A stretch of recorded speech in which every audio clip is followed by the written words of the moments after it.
Laut telah menjadi perairan ganas yang sulit ditaklukkan selama berabad-abad.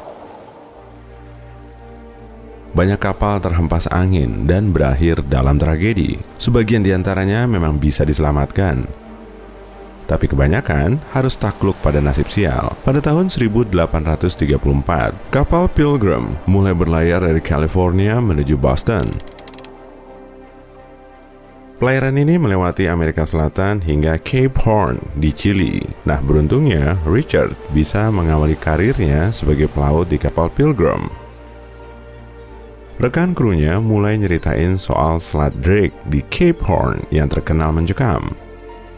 Banyak kapal dan pelaut telah lenyap di perairan ini. Sejak ditemukan pada tahun 1526, Cape Horn dikenal sebagai perairan yang paling menantang bagi pelaut dan kapalnya. Mereka yang selamat dalam perjalanan itu menjuluki Cape Horn sebagai mimpi buruk bagi para pelaut. Kapal Pilgrim ini dinahkodai oleh Jack, yang juga seorang veteran berpengalaman. Dia telah bekerja di atas kapal Pilgrim sejak operasi pertamanya pada tahun 1825.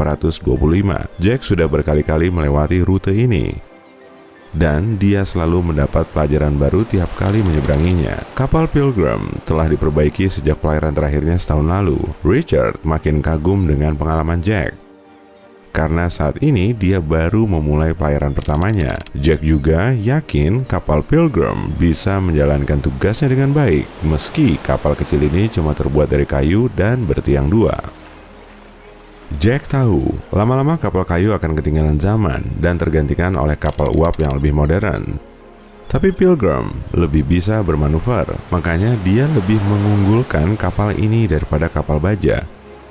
Richard bisa ngebakar semangatnya saat berada di atas Pilgrim, dan sebagai pelaut di kapal dagang, dia bisa mengeksplor banyak hal. Tapi Richard juga harus beradaptasi dengan angin kencang di sekitarnya, agar dia bisa paham dengan kehidupan laut yang keras. Selain itu, dia nggak bisa memprediksi peristiwa yang akan dia alami di Cape Horn. Tempat ini menjadi perairan paling selatan sebelum Antartika. Jarak antara Antartika dengan Cape Horn sendiri terpaut sejauh 1.100 km. Dan disinilah terdapat Selat Drake. Angin kencang bisa memperlancar pelayaran menuju Cape Horn. Tapi menurut Jack, angin ini lebih terkonsentrasi di Selat Drake. Efek corong juga bisa bikin anginnya bertiup kencang dan sulit diprediksi. Richard masih kurang yakin dengan pengaruh fenomena ini terhadap Pilgrim.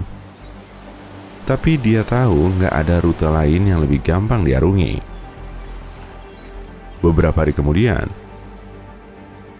Pilgrim telah melewati banyak pulau di pesisir barat Chili. Meski lautnya relatif tenang, Richard harus melalui banyak kesulitan. Dia masih perlu banyak belajar karena gerakannya belum begitu lincah. Geladak kapal terus terombang-ambing oleh ombak, dan Richard masih sulit terbiasa dengan gerakan ini.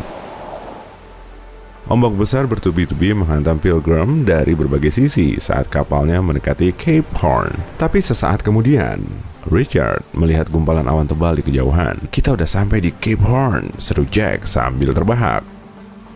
Tawanya itu seketika lenyap dan wajahnya langsung berubah jadi serius.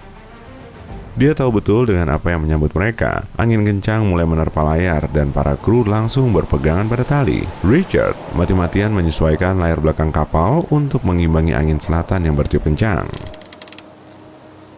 Paham betul dengan perannya, Jack memegangi kemudi kapal erat-erat. Gelombang laut terus terakumulasi di sekitar kapal. Jadi, Pilgrim harus menjauh dari Cape Horn selagi mereka berlayar ke selatan. Kegelapan yang tadinya cuma terlihat dari jauh, kini mulai melingkupi mereka dari segala penjuru. Awan hitam menurunkan air hujan dan tetesan es, tapi mereka harus tetap menaklukkan cuaca ekstrim. Jack mengubah arah kapal dengan instruksi sang kapten. Suhu di sekitar mulai ngedrop. Tanpa sempat menyekat tetesan hujan dari matanya, Jack berpindah ke kiri haluan agar wajahnya nggak tertiup angin kencang. Cape Horn yang dikelilingi kabut makin terlihat jelas, membuat suasananya semakin mencekam. Jack terus menggerakkan Pilgrim menuju Cape Horn. Ombak di situ semakin menyusut karena lautnya lebih dangkal. Tapi bentuk ombaknya lebih terjal dan bisa menimbulkan kerusakan parah pada kapal kayu. Mungkin kapal itu cuma tahan sampai beberapa hantaman ombak sebelum haluannya bocor. Richard masih berada di layar belakang, menatap bongkahan gunung es yang terapung-apung. Dia nggak bisa memprediksi ukuran aslinya, karena sebagian besarnya terendam air, tapi dia perlu ngingetin Jack kalau Pilgrim terlalu mepet ke es. Lambungnya cuma bisa menahan satu hantaman gunung es. Dia mengamati baik-baik bagian sisi kapal lalu beralih ke kejauhan. Ternyata nggak cuma gunung es aja yang perlu mereka waspadai. Letak Samudra Antartika yang bersebelahan dengan Pasifik dan cuaca badai bisa mengakumulasi gelombang, lalu menimbulkan rogue wave yang jauh lebih besar. Ombak ini bisa setinggi 30 meter dan sering merusak kapal yang kebetulan lewat. Kalau dihantam ombak ini, Pilgrim udah pasti langsung karam. Arus kuat bisa mengubah arah Pilgrim, seakan-akan Cape Horn menariknya ke perairan dangkal yang berkarang itu. Perlahan, kapal mereka tertarik ke bibir tanjung. Jack langsung melawan arus dengan kemudi kapalnya. Sambil memutar kemudi, sebisa mungkin dia meregangkan badan. Dia membanting setir dari kiri ke kanan, lalu ke kiri lagi. Sang kapten juga terus menyerukan instruksi. Bagi pelaut baru, kondisi ini tentu sangat membingungkan. Tapi sebagai veteran berpengalaman, Jack juga sudah ditempa. Jadi dia bisa memahami instruksi ini, lalu mengemudi lagi untuk menjauh dari Cape Horn. Kapten meminta Richard untuk ngecek lambung di bawah geladak. Dengan hantaman ombak Selat Drake sekeras ini, kondisi lambung akan bisa membahayakan kapal. Richard langsung berlari ke geladak saat pelaut lain memanggilnya. Tapi bunyi angin menyamarkan suara mereka. Ombak menerjang bagian samping kapal hingga geladak. Richard berhasil nyari pegangan pada tiang layar sebelum terseret di atas kapal. Seluruh geladak depan mulai karam. Dia perlu berdiam di atas kapal agar gulungan ombak makin menjauh dan benar-benar pergi. Perlahan, Richard menoleh lagi ke arah Cape Horn. Arus laut terus menaruh kapal saat badai masih menarik kapal saat badai terus mengamuk. Tanpa ada tanda akhir dari perjuangan itu. Badai justru makin besar dan ganas. Richard mengumpulkan keberanian untuk turun dan menilai kerusakan. Setelah sampai di geladak bawah, akhirnya Richard bisa mengamati lambung kapal yang ternyata nggak rusak. Tapi anehnya, ketinggian airnya sudah sepinggang. Di antara banyak benda yang berserakan, cangkir minuman terlihat mengapung. Di dalam kapal pun dia masih dihempas gelombang.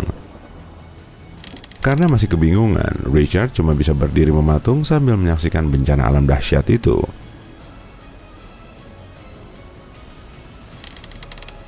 Amukan ombak semakin menjadi-jadi hingga menerjang lambung kapal. Sayup-sayup terdengar seperti alunan genderang. Pilgrim makin karam ke dalam laut. Richard berusaha naik ke geladak atas dengan meraih pegangan tangga. Dengan begini, dia bisa meniti anak tangga yang licin. Papan kayu di lantai geladak mulai berderit, disusul dengan bunyi tali yang terulur, teriakan para pelaut lain, dan deru ombak di sekitar kapal.